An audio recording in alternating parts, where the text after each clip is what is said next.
Lorsqu'un Africain entend parler de santé mentale, voilà ce qu'il imagine.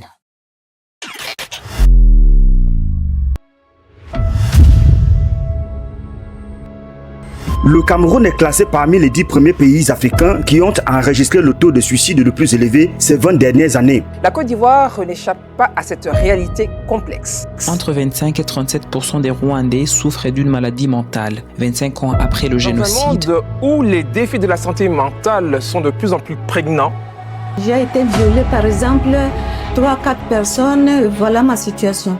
On a détruit ma vie en fait.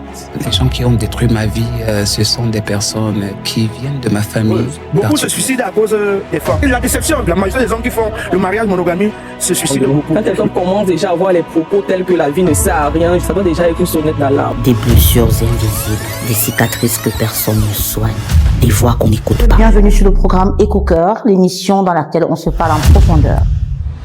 Louise, tu es celle qui est assise dans le fauteuil vert. Toute la lumière, elle est braquée sur toi. Mon fils est mort. Comment ça? Je suis amputée, comme vous voyez, au niveau du fémur. Il est mort et on a les vidéos. La façon comment d'avoir annoncé de l'enfant. Non, les ambassadeurs l'ont arrêté et ils l'ont amené.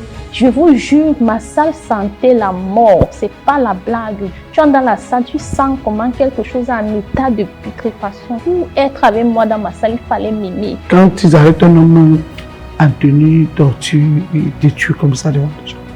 Je voyais comment mon pied était en train de pourrir. Je voyais des asticots dans mon pied au niveau des orteils. Tu crois en Dieu?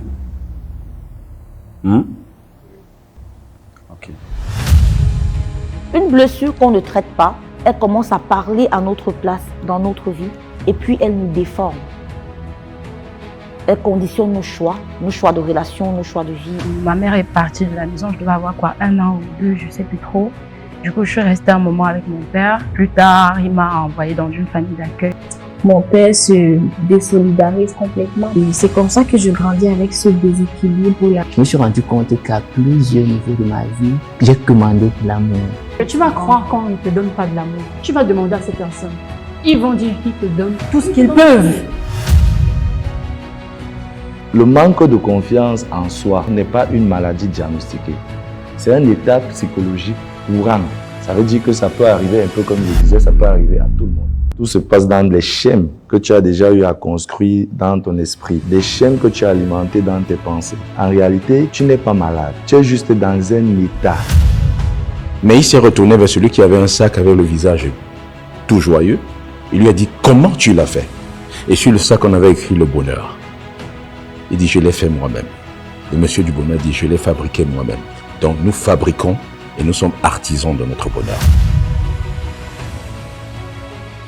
Le syndrome de l'imposteur, souvent ça arrive aux gens dont on ne s'attend pas. On est en 2025, c'est cette année que j'ai réussi à vaincre cela. En 2020, j'avais déjà produit Loco, Kossi, Chris M, travaillé avec Ténor, Sandrine Manga et tout le reste. Dans mon parcours, il y a un petit trouble. Limite, j'étais comme un dépressif tous les jours. Je dis, mais qu'est-ce qui va? Qu'est-ce qui marche pas?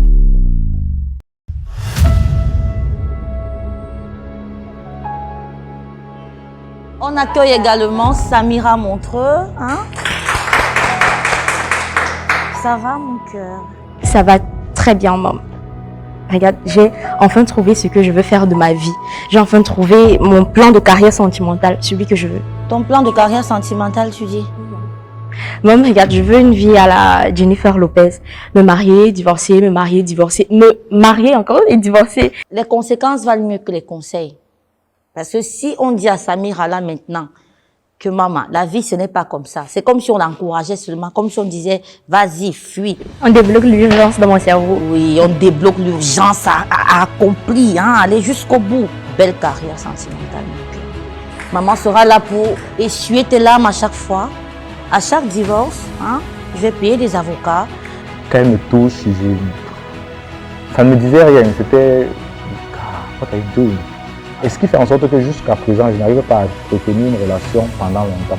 Parce qu'aucune femme ne peut supporter ce genre de trucs. Je suis même déjà arrivé jusqu'à me maquiller à côté d'une femme que j'ai invitée Le niveau où il est là, sortir vraiment, c'est compliqué. Moi, je le comprends. Tu le comprends comment? Genre... Je le comprends. Je le comprends vraiment. Je ne vais pas juste entrer dans le détail. Parce que faire un enfant pour toi, c'est pas impossible. Tu peux le faire. Sauf que tu es toujours dans ta coquille. On ne t'a pas dit que tu es stérile. Tu n'es pas infertile. Là, maintenant, tu as compris que si tu es resté dans la masturbation, c'est parce que tu avais peur des moqueries. Bienvenue sur Éco-Cœur, l'émission dans laquelle on se parle en profondeur. Ici, on vient déposer ce qu'on n'a jamais osé dire ailleurs. Ici, on vient soigner le cœur. Parce que le cœur, c'est le moteur du tout. Je suis Cynthia Elisabeth Ngono, Sénat, pour vous servir.